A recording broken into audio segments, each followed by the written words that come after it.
सरफराज का एनकाउंटर किया गया है और आपको बता दें आरोपी सरफराज का एनकाउंटर हो गया है। ये बड़ी खबर मिल रही है। साथ ही तालिब को भी गोली लगी है, जो जानकारी मिल रही है। तो लगातार इस मामले को लेकर पुलिस एक्शन में है और पुलिस का यह कहना था कि दोषियों को पकड़कर सख्त से सख्त सजा दिलाई जाएगी। लेकिन इस वक्त बड़ा अपडेट ये मिल रहा है बहराइच हिंसा के मामले में कि आरोपी सरफराज का एनकाउंटर हुआ है और इस एनकाउंटर के दौरान उसके एक साथी तालिब को भी गोली लगी है। इस वक्त की बड़ी खबर आपको बता रहे हैं। इस मामले में आरोपी था सरफराज का एनकाउंटर हुआ है और इसके साथ साथ बड़ी जानकारी यह भी है कि उसके एक साथी तालिब को भी गोली लगी है। तो ये बहुत बड़ी खबर इस पूरे मामले में सामने आ रही है। बहराइच हिंसा को लेकर लगातार सड़कों पर आक्रोश, लोगों में गुस्सा नजर आ रहा था और प्रशासन की तरफ से भी लगातार इस बात को लेकर आश्वासन दिया जा रहा था कि इस पूरे मामले में कड़ी कार्रवाई होगी। मृतक रामगोपाल के परिवार की भी यही गुहार थी सरकार से कि इस पूरे मामले में कार्रवाई हो और तब से ही लगातार पुलिस एक्शन मोड में थी। आरोपियों की धरपकड़ यहां पर की जा रही थी और अब ये बड़ा अपडेट सामने आया है कि आरोपी सरफराज का एनकाउंटर किया गया है। एक और साथी जो इसके साथ था उसको भी गोली लगी है, जो बड़ी जानकारी सामने आ रही है। बहराइच हिंसा से जुड़ी हुई ये बहुत बड़ी खबर इस वक्त मिल रही है। आरोपी सरफराज का एनकाउंटर हुआ है। इस मुठभेड़ के बाद हालात कैसे हैं ये हम आपको विस्तार से बताएंगे, लेकिन पहली जानकारी यही है कि एनकाउंटर हुआ है और एनकाउंटर में सरफराज को भी गोली लगी है, उसके साथ ही तालिब को भी गोली लगी है। ज्यादा जानकारी के साथ प्रीति श्रीवास्तव इस वक्त हमारे साथ जुड़े हुए हैं। प्रीति, जरा डिटेल बताइए किस तरह से ये मुठभेड़ हुई है और इसके बाद क्या अपडेट है। बिल्कुल, मैं आपको बता दूं कि सरफराज का एनकाउंटर हो गया है। नानपारा में एनकाउंटर किया गया है और ये सरफराज वो है अब्दुल हामिद का मंझला बेटा था, दूसरे नंबर का बेटा था और ये मुख्य आरोपी था। जो मुख्य आरोपी 6 लोगों की जिनकी एफआईआर दर्ज की गई थी उसमें से दूसरे नंबर का ये बेटा था और ये बड़ी कार्रवाई एसटीएफ को मिली है और इस बात की आशंका पहले से की जा रही थी क्योंकि ये कहा जा रहा था कि ये जो आरोपी है ये भाग गए हैं, भाग निकलने में सफल हो गए हैं और उसको लेकर जो पुलिस है, पुलिस की कई टीमें इसकी छानबीन कर रही थी। एसटीएफ के साथ साथ जो लोकल पुलिस का जो ज्वाइंट वेंचर था वो लगातार इस मुद्दे को लेकर, इस चीजें को लेकर लगे हुए थे और आज एक बड़ी कामयाबी जो है वो एसटीएफ को मिली है। और ठीक है प्रीति, आप हमारे साथ रहिए। इस वक्त का बड़ा अपडेट ये है कि ये सरफराज नेपाल भागने की फिराक में था और उसका एनकाउंटर हो गया है। जानकारी यह है कि ये अब्दुल हमीद का मंझला बेटा है और सरफराज नेपाल निकलने की कोशिश कर रहा था, लेकिन उससे पहले ही एसटीएफ ने ये एनकाउंटर किया है।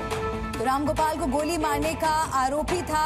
बहराइच हिंसा पर यह बहुत बड़ी खबर है और हमारी सहयोगी प्रीति लगातार हमारे साथ जुड़ी हुई है और इस पर अपडेट दे रही है। प्रीति, क्या जानकारी आप दे रही थी, विस्तार से दर्शकों को बताइए किस तरह से ये एनकाउंटर हुआ और क्या अपडेट मिल रहा है। बता दूं कि बिल्कुल मैं बता दूं कि ये सरफराज जो था ये मुख्य आरोपी था और जिस तरीके से रामगोपाल मिश्रा को जब गोली मारी गई थी तो उस गोली कांड में ये मौजूद था और ये पुलिस एसटीएफ की जो है ये सबसे बड़ी उपलब्धि हम कह सकते हैं क्योंकि अभी तक ये पुलिस पे ये आरोप लग रहे थे कि अभी तक जो मुख्य आरोपी था उसमें से किसी की भी गिरफ्तारी जो थी वो नहीं हो पाई थी, लेकिन ये जो है ये बड़ी उपलब्धि है और सरफराज जो है जो अब्दुल हामिद है जो मुख्य आरोपी था उसका दूसरे नंबर का बेटा था और अभी जो है इसका नानपारा में एसटीएफ ने एनकाउंटर कर दिया है और ये एसटीएफ ने जो एनकाउंटर किया है नानपारा, ये वो जगह है जो बहराइच से जब हम आगे नेपाल की तरफ जाते हैं। प्रीति, दो चीजें जरा बताइए। आप बता रहे हैं नालपारा में ये एनकाउंटर हुआ है। नालपारा की लोकेशन आप जहां पर है वहां से कितनी दूर है, यानी बहराइच से कितनी दूरी पर यह जगह है। दूसरा यह भी बताइए कि क्या एनकाउंटर के बाद सरफराज मारा गया है या घायल है।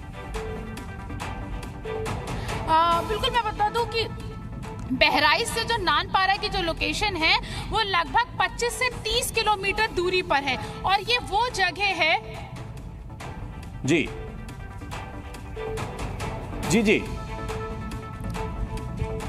और ये वो जगह है जो कि बहराइच से जब हम नेपाल की तरफ जाते हैं तो ये बीच का रास्ता पड़ता है, यानी कि नेपाल बॉर्डर के करीब का ये रास्ता पड़ता है। और यहाँ बहराइच से लगभग 25 से 30 किलोमीटर की दूरी होगी नानपारा की, जहाँ पे इसका इनकाउंटर किया गया है। और अभी इसके बारे में जो इंफॉर्मेशन है वो एसटीएफ ने अभी आधिकारिक तौर पे वो देगी, अभी आधिकारिक तौर पे एसटीएफ जो है वो शेयर करेगी। अभी फिलहाल हम लोगों के पास जो है एसटीएफ की तरफ से इतनी ही जानकारी है और आगे हम इसके बारे में अभी बात जी।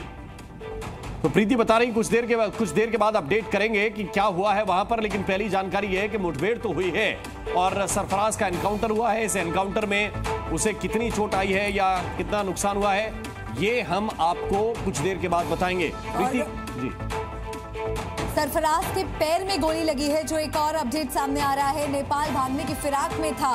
और प्रीति, और क्या आपके पास अपडेट्स आए हैं? बिल्कुल, जैसे मैं आपको बता रही थी कि सरफराज जो है वो मुख्य आरोपी था और अब्दुल हामिद का दूसरे नंबर का बेटा था। और ये जो पुलिस को लगातार ये सूचनाएं मिल रही थी, जो लोकेशन ये ट्रेस कर रहे थे, और लगातार ये कहा जा रहा था कि ये जो मुख्य आरोपी है, ये जो अब्दुल हामिद और अब्दुल हामिद के जो बेटे हैं, वो जो है नेपाल भागने की फिराक में है, क्योंकि नेपाल में इनका जो सबसे बड़ा बेटा है वो नेपाल में रहता है और वहाँ पे नेपाल में उसकी ससुराल है, बड़े बेटे की नेपाल में ससुराल है।